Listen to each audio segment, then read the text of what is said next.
or in this tripartite partnership is going to speak a different language, right? They have different motivations, they have different training, and hence, it's important that there's some way that you can triage this language to make sure that you're focused on the problem in the right way. With that, I'm just gonna stop presenting, and we can get into the Q&A if there are any questions, or we can move to the next speaker if not. Thank you.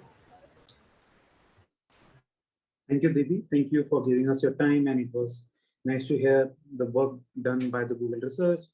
And before we move to the next speaker, it would be nice connection, what you're talking about Africa, what you're also saying. We will also love to hear from our next speaker, Shamya.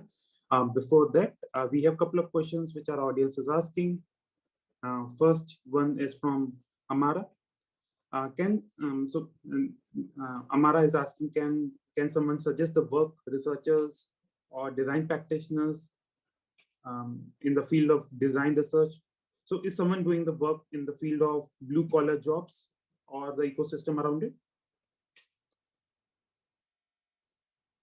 Yeah, I mean, we actually had a 2020 paper with Neha and Nitya, who's going to be here today, but we have a paper on looking at perceptions of AI for vocational technicians. So we do have a ton of citations over there, which looks at work of a lot of people who are working in the space of vocational technicians. So I do encourage you to check that publication out and just look at the references. So it's also a shameless plug for our paper, but you can completely ignore the paper and look at the citations if that's not of interest. I'm happy to paste the link over there in the chat.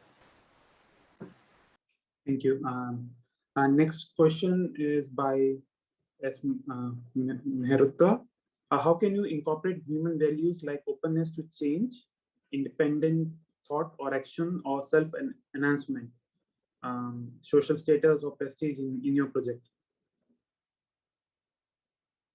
Yeah, it's a very sticky question actually, and it's a great one, but it's a very sticky problem to think in the public health space, right? In terms of where is that boundary of understanding the mental model of the person that you're working with on the ground, and the NGO that's working with a specific idea of driving positive outcome change. So I guess like one of the ways in which you could do this, and we've tried to do this, is by working very, very closely with not just sort of people who are at the leadership position in NGOs, but also working with people who are listening to the field very closely and on an everyday basis, and understanding from them on how people are reacting to different technologies, or how people are reacting to change in itself, right? So, for example, I think Professor Payal also spoke about it, right? It's very easy to sit on an ivory tower and just say this is what should happen, versus sort of getting onto it and saying, okay, this is how we can probably get into the trenches of understanding the complexity and nuance of it. So we found that frequently helpful to have very, very long discussions and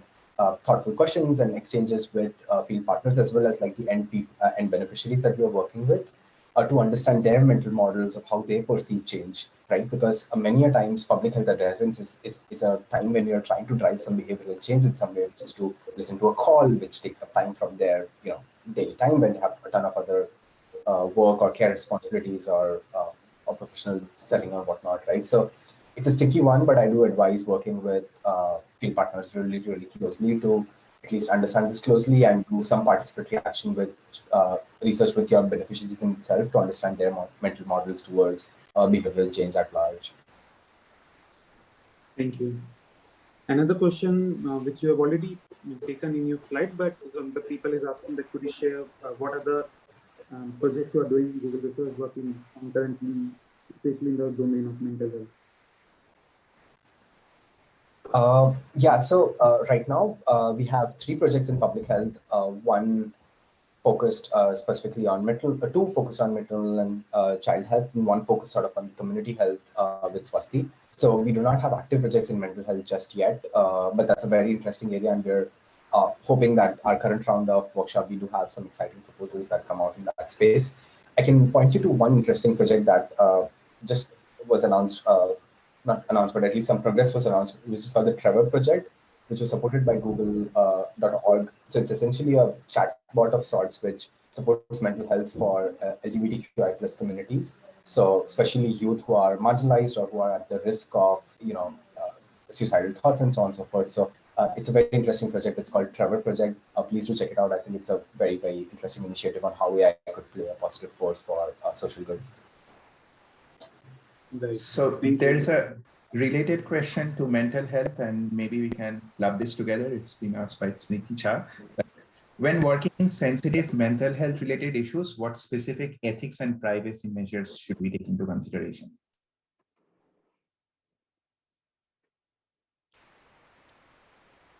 I can't see that question. Is it on the open question? So it's the last question. It's similar, so I clubbed together here. Okay. What ethics? Yeah, I mean, we haven't just worked in mental health. At least I haven't personally worked in mental health yet. But I know there are some very interesting design principles that have come out from Neha student Sachin, who's a fantastic mental health researcher, and he has a Kai best paper, I believe, this time. There's some very interesting work that they've done around how do you think of like suicide prevention and mental health for at-risk communities. So I can link the paper to that as well. But yeah, I personally don't have experience in mental health, unfortunately, and I don't want to step the gun.